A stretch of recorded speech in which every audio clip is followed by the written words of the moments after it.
Aha QTV 24/7. Me church obi bia na nwumre. We share me video ya no wa subscribe, no wa share, no wa like, no wa follow me. Abusua nyina ye wa ha na omampani ebedi ade. Wodi ade wie ye pe na o se wono na japade wo nyina no.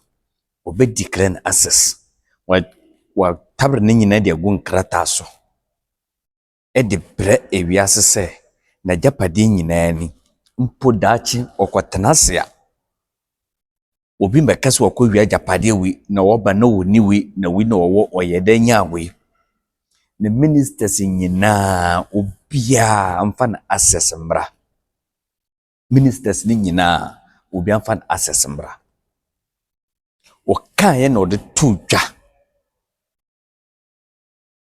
se April 30th na ye last okai no sana ministers no bia bunasu endua gunasu obia mpaso beye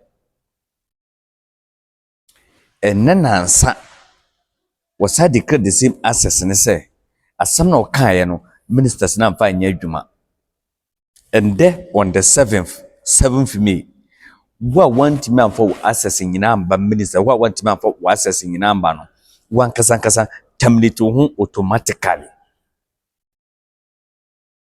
empo omamfa mbampo punishment outside to omo ne se me kan na mwantie no mo bosumi miensa aketua bosumi miensa aketua masama Jeffrey munsam edi akoto mahama get fana watide ama omo breast cancer omo akoma ye omo ya hospital na wabia omo wodi skatuma wodi hwesa ankofo no wasa gimo bosumi miensa aketua sa de akogusa futuru mu yemfa hwesa ayarefo no na the same minister 60 ministers nyina obia basa tua na bosumi ba salary sa enti wona wonipa over 53 na month declare mo access no obia de no 4 months salary ebeba abato sa futu no mo e de amama kefan no enti and there on the 7th na deadline enti so musu ye minister bia dia na chese asomodin na we ye no iti ena mama yi na di mumienti nsama mama edutudwa. Work here is very simple, just to pave the way for His Excellency to launch the code of conduct. But before then, I just want to draw attention to one thing. An aspect of governance is like running a boarding school. There needs to be checks and balances, rules and regulations that tells you don't walk around during prep hours. The same thing applies to what we're doing here. And so, I will encourage each and every one of you, once you get your copy, to study it just like your Bible. Because there shall never be any excuse for whatsoever when you cross the line. And Mr. President, with your indulgence, let me tell them a little story. Colleagues, the only time you will not be able to reach the president is when we are about removing you. I've heard some of you say, oh, he's my friend, I go to his house. Trust me, even if you meander your way to reach him through his driver, his ADC, the president will tell you, as for this Julius, this issue came up, and I told him to wait. Look at what he's done. But he's written the letter already. So, my colleagues,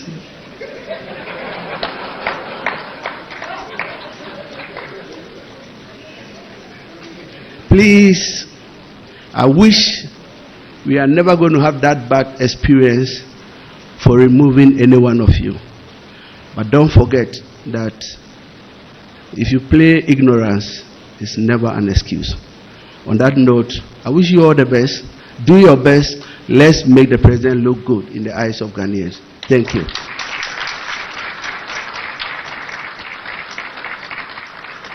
So, on the back of those crisp remarks from the Chief of Staff, I now have the honor of inviting His Excellency President John Dramani Mahama to deliver his address.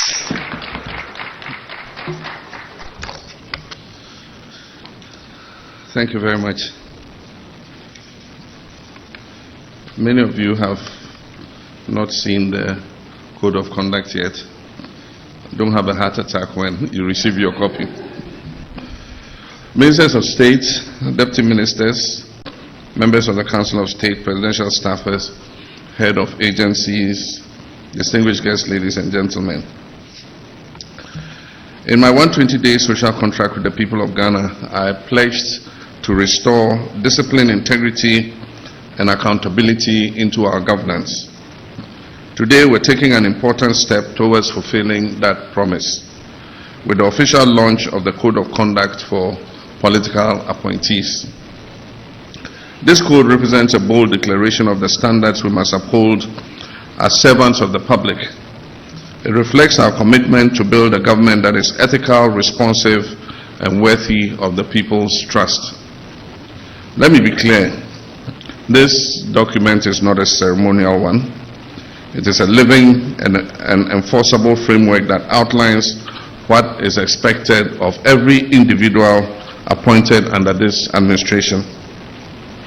Though the document often uses the term minister, it applies broadly to deputy ministers as well, to presidential staffers, to chief executive officers and their deputies, to members of the Council of State, to board members, and other political appointees within the executive arm of government.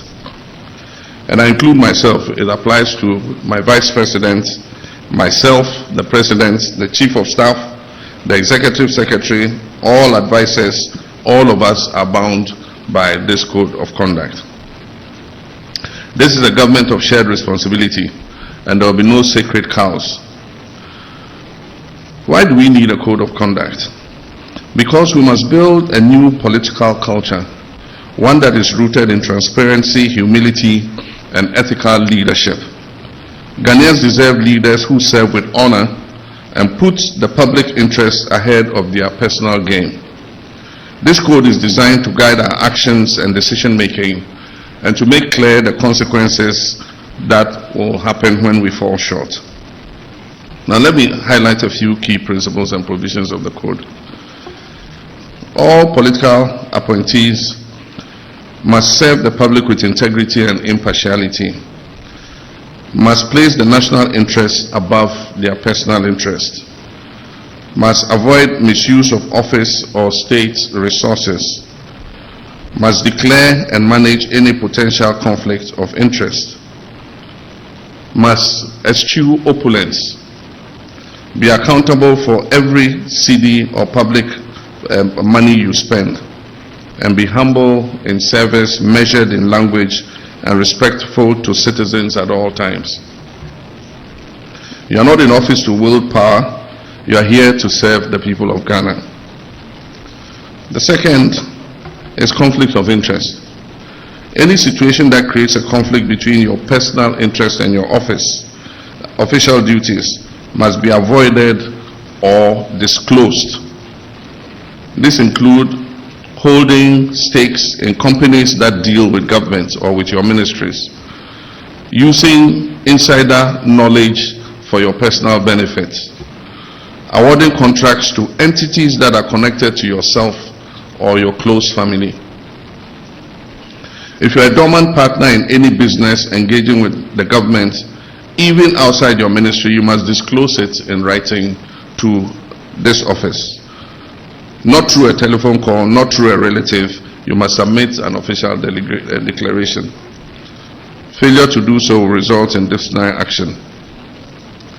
Number 3, interest of friends and family. Public perception matters. You must avoid making decisions that benefit your relatives or your close friends. You must not recommend them for contracts or appointments. If your actions give even the appearance of bias, you compromise the integrity of your office. Number 4, gifts and hampers. We all know our cultural fondness for gifts, but we must now draw a clear line between appreciation and influence. Appointees are prohibited from accepting gifts or favors, especially from companies or individuals with interest in governmental decisions. If a gift is received during an official engagement, and its estimated value exceeds 20,000 Ghana cedis, it must be declared. And upon leaving office, the gift must be surrendered unless expressly permitted to retain it by the President. As for hampers and gift items, no government funds, including internally generated funds, are to be used to purchase or distribute hampers. The only exception is modest gifts to staff as a reward for excellence or retirement. For government entities that must distribute hampers or gifts as part of their corporate commercial policy, express permission for the budgeted expenditure must be received from the Office of the Chief of Staff. Ministerial travel. All official or unofficial travel outside Ghana must receive, and the word is prior approval, from the Chief of Staff's office. And after each official trip, a report must be submitted on the trip, and any impressed retired within 14 days after your return. Where government is footing the bill, the trip must be necessary, it must be budgeted for, and aligned with national priorities.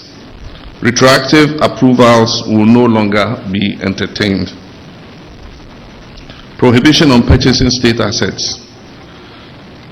No political appointee under this administration is permitted to purchase state assets, whether land, vehicles, shares, or buildings, directly or indirectly.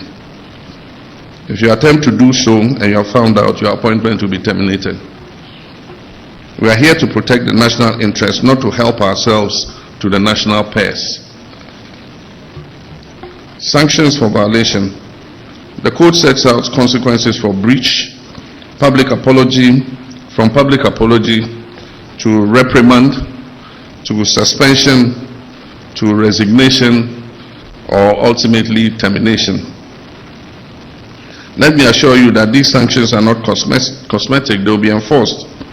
And I will not hesitate to act firmly and decisively, no matter who is involved.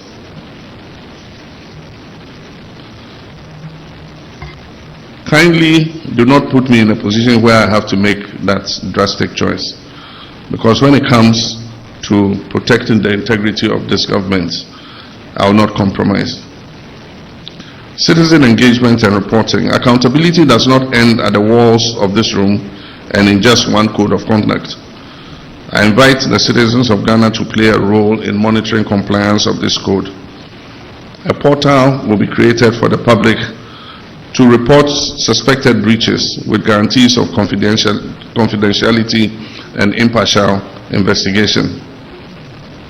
Ladies and gentlemen, what we launched today is more than a code. It is a declaration of intent.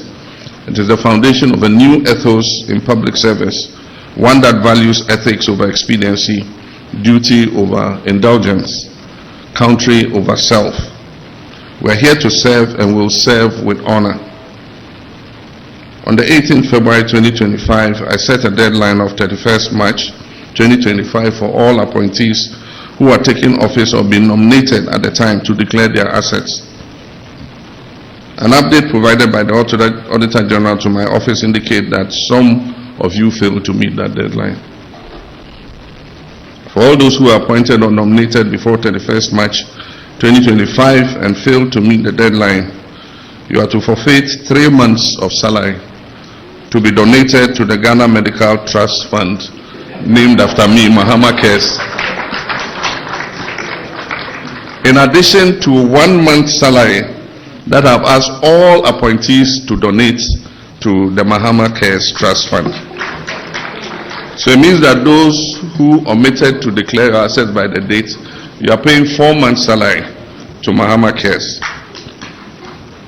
However, if by close of day Wednesday, 7th May 2025, any of you still fails to declare your assets, count yourself automatically dismissed.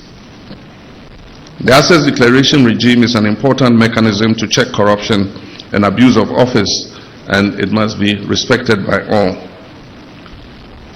My brothers and sisters, this is a very strict code, I must admit. But if we abide by this code, it will restore the faith of our people in our democracy. Strict compliance with this code will restore confidence in the political elite and help to consolidate our democracy. And so I expect all of you to do your best to abide by the code. Let us walk this path together with discipline, with humility, and with an unyielding commitment to the people of Ghana. Go ye forth and comply. I thank you, and may God bless us all.